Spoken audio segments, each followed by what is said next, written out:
What's happening, E-fam? This video will demonstrate my cog upgrade alternative to a 10-speed kit upgrade on the Super73 S2. I don't shift gears often on my other bikes, so this setup works just fine for us. It's all about finding the right gear and tooth size that works best for you and your terrain. My recommendations are somewhere in between 20 tooth to 26 tooth. Additionally, the 10-speed kit upgrade is about $235 plus labor, and this DIY only cost me less than $70. Honestly, I should have done this sooner. Pedaling a Super 73 manually on stock 16 tooth was terrible on the knees until this upgrade. I'll be posting this same install on the RX.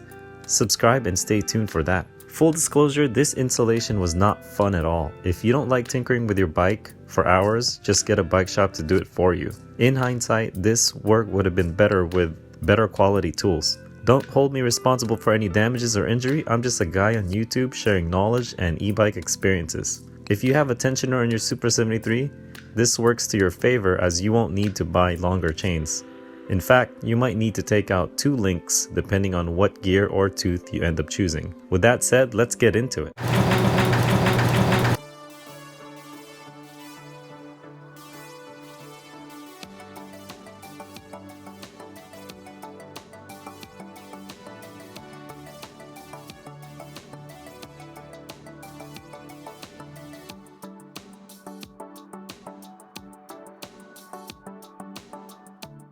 First, you're going to need a chain whip tool, some wrenches, the bigger wrench the better, the park tool, 10 or 8 speed kit that you end up choosing buying, a chain link remover, a mallet, extra chains if you need longer chains, an Allen key, and a chain link cutter. It's best to start out measuring the chains. That way you'll get an idea how long of a chain that you'll need. I think the KMC are great for e-bike chains, and with an S2, first remove the chain guard. Next, find the master chain link. You'll see it's the odd one looking out, and you can remove that little screw that's holding that chain.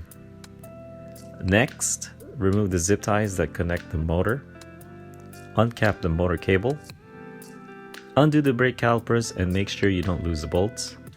Loosen the bolts that's holding the motor mount plate. And if you don't have a bike stand, what I do is I flip my bike upside down so I keep the handlebars flush from breaking any components, and flip the bike upside down if you don't have a bike mount.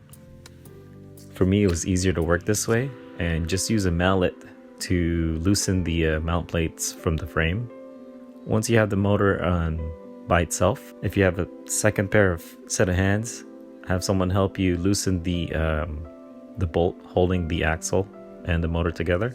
I strongly suggest the bigger wrench you have, the better this project will be, the smoother it'll go. And I had a big wrench laying around and I couldn't find it for whatever reason. But take note of how this setup was, the washer and then the mount plate and the bolt. That way you don't, you just reverse on the way to installing back. Get the Park FR 1.3 tool. And mine was a pretty tight fit, so I used a mallet to get it into place. This is the hardest part of the project, and again, if you had better tools, it would be easier. It would be really helpful with a second set of hands to help you out as well here. So apply pressure to undo the lock.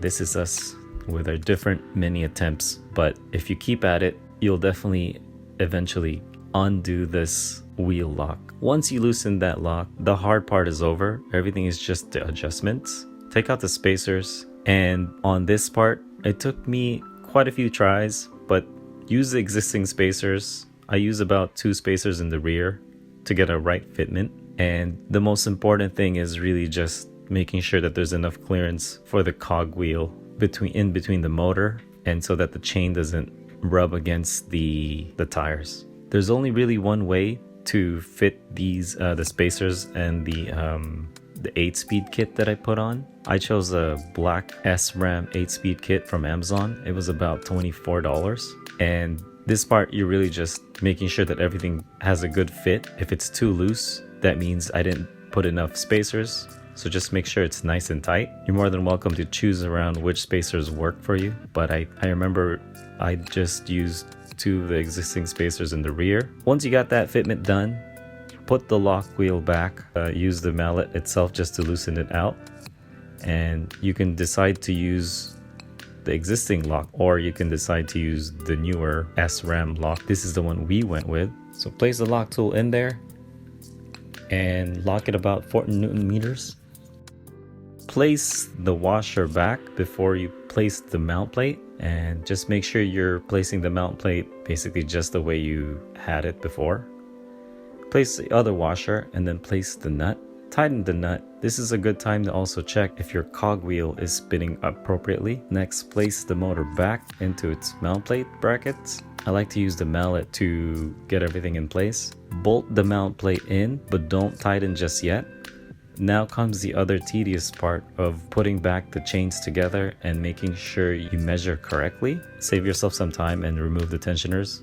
You won't really need it. It kind of gets in the way of the cogwheel. So after you remove the tensioners, it's all about finding the right gear and tooth for you. My recommendations are stick between 20 tooth to 26 tooth. Any bigger than 26 tooth, you'll be pedaling without much resistance at all, and that's probably mainly only if you're going uphill all the time. So I wouldn't do anything bigger than 26 tooth.